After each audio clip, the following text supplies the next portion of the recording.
ഇതിൽ മൊത്തം കൊളസ്ട്രോളാ. വെളിച്ചെണ്ണയിൽ കൊളസ്ട്രോൾ ഉണ്ടെന്ന് തോന്നുന്നവർ ഇവിടെ ആരെങ്കിലും ഉണ്ടോ?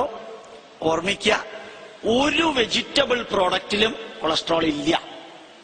വെജിറ്റബിൾ പ്രോഡക്റ്റിൽ ഒരെണ്ണത്തിൽ പോലും, പാം ഓയിലിലോ വെജിറ്റബിൾ പ്രോഡക്റ്റിൽ ഇല്ല.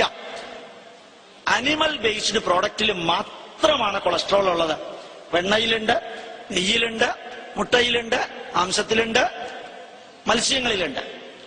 നമ്മളുടെ ശരീരത്തിന് 950 മില്ലിഗ്രാം കൊളസ്ട്രോള് ഒരു ദിവസം ആവശ്യമാണ്. കൊളസ്ട്രോൾ പോയിസണസ് മെറ്റീരിയൽ അല്ല. 950 മില്ലിഗ്രാം കൊളസ്ട്രോൾ നമ്മുടെ ശരീരത്തിന് ആവശ്യമാണ്. അത് നമ്മുടെ ശരീരം ഉണ്ടാക്കുന്നുണ്ട്. ഒരു മുട്ട കഴിച്ചാൽ 60 മില്ലിഗ്രാം കൊളസ്ട്രോൾ ശരീരത്തിലുണ്ടാവും. അതുപോലെ ചിക്കനും മട്ടണും ബീഫും ഒക്കെ കഴിക്കുമ്പോൾ അതനുസരിച്ച് കൂടും.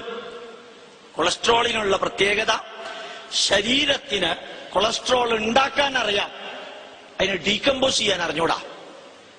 ഓർമ്മിക്കാനുള്ളത് എന്താണ്? ശരീരത്തിന് കൊളസ്ട്രോൾ ഉണ്ടാക്കാൻ അറിയാം, ശരീരം കൊളസ്ട്രോളിനെ ഡീകമ്പോസ് ചെയ്യില്ല. പകരം ഈ കൊളസ്ട്രോളിനെ കൊണ്ടുപോയിട്ട് ലിപ്പോ പ്രോട്ടീൻ ആക്കി മാറ്റി സ്കിന്നും മെംബ്രെയിനും ഉണ്ടാക്കാൻ ഉപയോഗിക്കുക മാത്രമാണ് ശരീരം ചെയ്യുന്നത്. ഡെൻമാർക്കില് 1946, 45, 44 കാലയളവില് രണ്ടാം ലോക മഹായുദ്ധത്തിൽ മരിച്ച യുദ്ധത്തടവുകാരുടെ ഹാർട്ട് അത് തുറന്നു നോക്കിയപ്പോ ഹാർട്ടിലുള്ള ഫാറ്റില് കൊളസ്ട്രോള് ധാരാളം കണ്ടതുകൊണ്ടാണ് ഹാർട്ട് അറ്റാക്കിന് കൊളസ്ട്രോള് കാരണമാകുന്നു എന്ന ധാരണ അന്നു മുതൽക്കുണ്ടായത്. പിന്നെ കുറേ മാറി. HDL, LDL കേട്ടിട്ടുണ്ടാവില്ല ഇതിനകത്തുള്ള ഉണ്ടാവും ഞാൻ വിചാരിക്കുന്നു. തെറ്റിദ്ധാരണയായിരിക്കാൻ സാരമില്ല. Low density lipoprotein LDL 0.94 gram per cc വരുന്നതാണ് low density lipoprotein. Very high density lipoprotein VHDL, very high density lipoprotein 1.2 gram per cc വരുന്നതാണ് very high density lipoprotein. അതിനിടയ്ക്കുള്ളത് high ഡെൻസിറ്റിയും low density ലിപ്പോ പ്രോട്ടീനാണ്. Low density lipoprotein ഉണ്ടാവുന്നത് medical student ആയ സ്ഥിതിക്ക് മനസ്സിലാവുന്നുണ്ടോ എന്ന് ചോദിക്കേണ്ട ആവശ്യമില്ല. എന്താ കാരണം? നിങ്ങളിത് മനസ്സിലാക്കിയിരിക്കേണ്ടതാണ്. അപ്പൊ കൊളസ്ട്രോളും 18 കാർബണുള്ള ഈ ഫാറ്റി ആസിഡും ഒരുമിച്ച് ചേർന്ന് ഉണ്ടാകുന്ന എസ്റ്ററാണ്. അത് പ്രോട്ടീനുമായിട്ട് ചേരുമ്പോഴാണ് യഥാർത്ഥത്തില് ഫോസ്ഫേറ്റിലൂടെ പോകുമ്പോൾ ഉണ്ടാകുന്നതാണ് ലോ ഡെൻസിറ്റിയും ഹൈ ഡെൻസിറ്റിയും ഉണ്ടാവുന്നത്.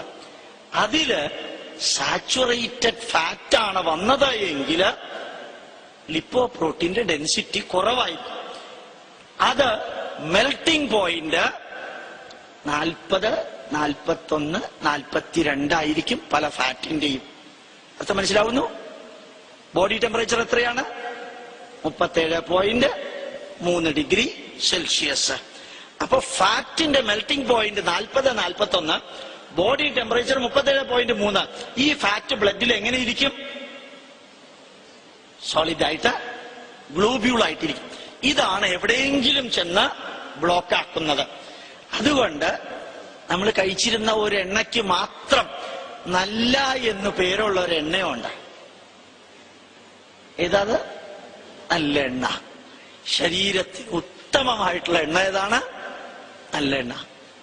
കാരണം എല്ലാം omega-3 poly unsaturated fatty acid, PUFA ഉള്ളത് അതാണ്. അത് കുറച്ച് കുടിച്ചാലും ഒരു കുഴപ്പമില്ല. കുടിക്കണ്ട, കുടിച്ചാലും കുഴപ്പമില്ല എന്ന് പറഞ്ഞതാ. കാരണം അതിന്റെ മെൽറ്റിംഗ് പോയിന്റ് 9 ഡിഗ്രിയിൽ താഴെയാ. അതുകൊണ്ട് അൺസാച്ചുറേറ്റഡ് ഫാറ്റി ആസിഡ് ഉള്ള ഫാറ്റ് ഒരു ദിവസം നമ്മുടെ ശരീരത്തിന് 40 ഗ്രാം വേണം. നമ്മൾ ഡോക്ടർമാര് ഭയപ്പെടുത്തുന്നു, നിങ്ങൾ ഫാറ്റ് ഒഴിവാക്കണം, പക്ഷെ ചിപ്സും മറ്റുള്ളത് ഒഴിവാക്കണം. എന്താ കാരണം? ഈ എണ്ണ 167, 170 ഡിഗ്രി ചൂടാക്കിയിട്ടാണ് ചിപ്സ് വറക്കാൻ വേണ്ടി അതിലിടുന്നത്.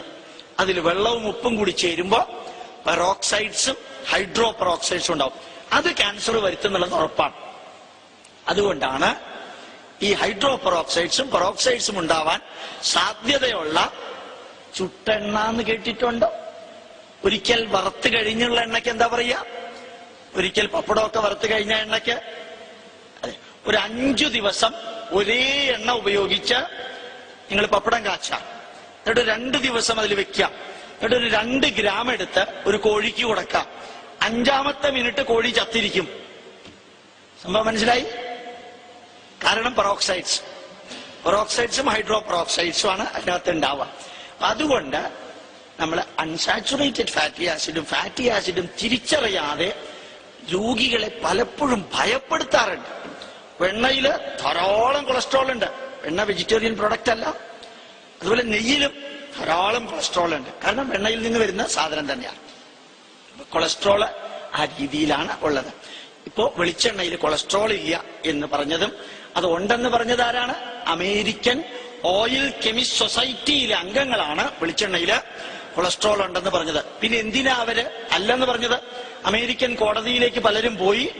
ആ കോടതി $ഇത്ര കോടി കോമ്പൻസേഷൻ കൊടുക്കാൻ പറഞ്ഞപ്പോ അവർ നിരുപാധികം മാപ്പ് പറഞ്ഞു, വെളിച്ചെണ്ണയിൽ കൊളസ്ട്രോൾ ഇല്ല. മനസ്സിലായി? അവരുടെ എണ്ണ പാമോയിൽ വിട്ടു തീർക്കാൻ വേണ്ടി അവരുണ്ടാക്കിയ തട്ടിപ്പാണ് ഈ വെളിച്ചെണ്ണയില് കൊളസ്ട്രോൾ ഉണ്ട്. നിങ്ങളോട് ഇത്ര ധൈര്യമായിട്ട് പറയാൻ കാരണം എന്റെ PhD ലിപ്പിഡ് കെമിസ്ട്രിയിലാണ്. എന്റെ ഡോക്ടറേറ്റ് ലിപ്പിഡ് ബയോകെമിസ്ട്രിയിലായത് കാരണം ഉറപ്പിച്ചു പറയാം, ഞാൻ ഇന്ത്യക്കകത്തും ഇന്ത്യക്ക് പുറത്തും വർക്ക് ചെയ്തത് അതേ ഫീൽഡിൽ തന്നെയാണ്. അത് കാരണം ഞാൻ നേരത്തെ പറഞ്ഞൊരു വരി കൂടി ഇതിന്റെ കൂട്ടത്തിൽ ചേർക്കണം. അപ് ടു ഡേറ്റ് ആയിട്ടുള്ള ബയോകെമിസ്ട്രി നോളജ് ഹെൽത്തുമായി ബന്ധപ്പെട്ട് നിങ്ങൾക്കുണ്ടാകണം. നമ്മളുടെ കേരളീയരുടെ രോഗങ്ങളില് 60% രോഗങ്ങള് വെറും ഹൈഡ്രോതെറാപ്പി കൊണ്ട് മാറ്റാം. 60% രോഗം ഹൈഡ്രോതെറാപ്പി. എന്താ ഹൈഡ്രോതെറാപ്പി? രാവിലെ എഴുന്നേറ്റിട്ട് 4 ഗ്ലാസ് വെള്ളം കുടിക്കുക, അത് തന്നെ, വേറെ ഒന്നുമില്ല. ഒരു 3-4 ഗ്ലാസ് വെള്ളം കുടിച്ചാൽ നമ്മുടെ ശരീരത്തിനകത്തുള്ള 6.25 ലിറ്റർ ബ്ലഡ് അസാധാരണമാംവിധം പൊള്യൂട്ടഡ് ആണ്. കെട്ടിക്കിടക്കുന്ന വെള്ളം മാതിരിയാണ് ശരീരത്തിലെ ബ്ലഡ് ഇരിക്കുന്നത്.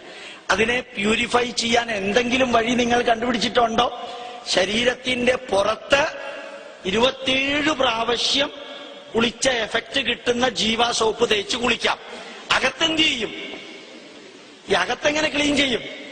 ഒരു വഴിയില്ല. അത് മറ്റുള്ളവരെ വെള്ളം കുടിപ്പിക്കുന്നതിന് പകരം അവനവൻ വെള്ളം കുടിക്കുക.